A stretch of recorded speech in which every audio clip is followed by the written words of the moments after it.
তো আজকে এই টিস্যু শাড়ি, এই টিস্যু একটা শাড়ি ট্র্যাপিং আমি তোমাদের সাথে শেয়ার করছি। আই হোপ এটা তোমাদের খুব ভালো লাগবে। যদিও এটার সাথে এই ব্লাউজ না, আমি যখন ব্লাউজ পরে ফাইনাল লুক দেবো তখন অবশ্যই তোমাদের সাথে শেয়ার করবো। তো চলো সাথে থাকো আর দেখতে থাকো। তো দেখো পল্লুটা দিয়ে দিলাম, আর এটা কিন্তু ব্ল্যাক ব্লাউজের সাথে খুব ভালো যাচ্ছে। আমি ভেবেছিলাম এটা ভায়োলেট বা মেরুনের সাথে বেশি ভালো যাবে, বাট ব্ল্যাকের সাথেও খারাপ যাচ্ছে না। তো চলো দেখতে থাকো, কুচিটা দিয়ে ফাইনাল লুক নিয়ে আসছি তোমাদের সামনে। তো দেখো চলে এসেছি তোমাদের সামনে ফাইনাল লুক নিয়ে। This is my final look.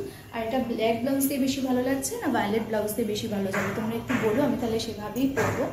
আর পুরো বাইরে প্রচুর আওয়াজ হচ্ছে, একটু ইগনোর করো প্লিজ। আর পুরোটা এরমভাবেই পরেছি। আমাকে সেদিন লাইভে কেউ একজন বলেছিলেন, আমার নামটা ঠিক মনে পড়ছে না, যে অষ্টমীর সাজ দেখাতে। তো আমার ইচ্ছে আছে এরকমভাবেই সাজার। তবে হ্যাঁ, এটা ব্ল্যাক সিভলেস দিয়ে হয়তো আমি পরবো না অষ্টমীর সকাল, যেহেতু পুজো মানে মায়ের সামনে অঞ্জলি দেবো। সো এরকম বলে না, মায়ের সামনে মাথা বা গা খোলা রেখে অঞ্জলি দিতে নেই।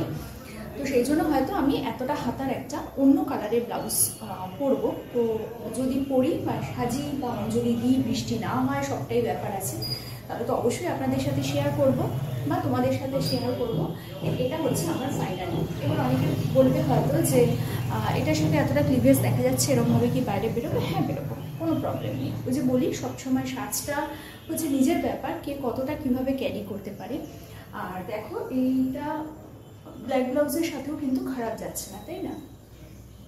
আর এটার সাথে আমি পরে নিয়েছি এরকম একটা তাঞ্জোর সেট, তাঞ্জোরের এই সেটটা, যেটা তোমরা দেখেছো আগেও, এটা আমি পরেছি, কানেও পরেছি। অ্যান্ড শাড়িটা যেহেতু একদম এক কালারে, ব্লাউজটা একটু গর্জিয়াস হলে ভালো লাগবে।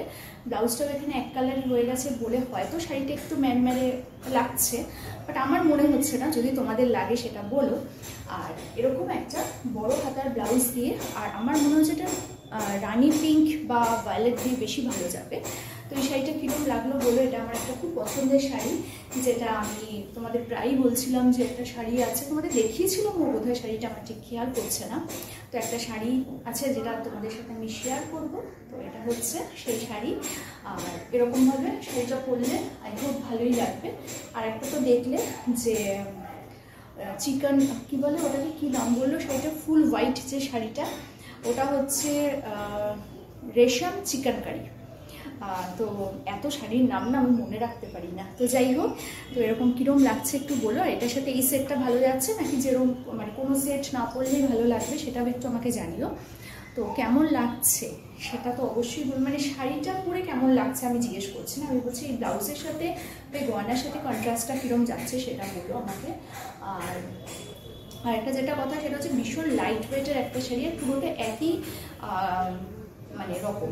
এটাই কোনো রকম কোনো কাজ নেই। এটা ইচ্ছে করলে আমি কাজ করাতে পারতাম, বাট যে বুটিক থেকে আমি নিয়েছি ওরা মানে কাস্টমাইজড, কাস্টমার যেরকম চাইবে সেরকম, অনেকে এর উপর কাজ করিয়েছে, কিন্তু আমি বলেছি আমাকে পুরো এরকম পিস দিতে। সো দ্যাটস ওয়াই এরকম পিস দিয়েছে। তো দেখে নাও কীরকম লাগছে আমাকে অবশ্যই জানিও। আর ভালো লাগলে লাইক, সাবস্ক্রাইব আর শেয়ার করতে একদম ভুলো না। একটু তুকলে গেছিলাম, সরি। কালকে আসবে একটা নতুন ভিডিও নিয়ে, ততক্ষণের জন্য বাই।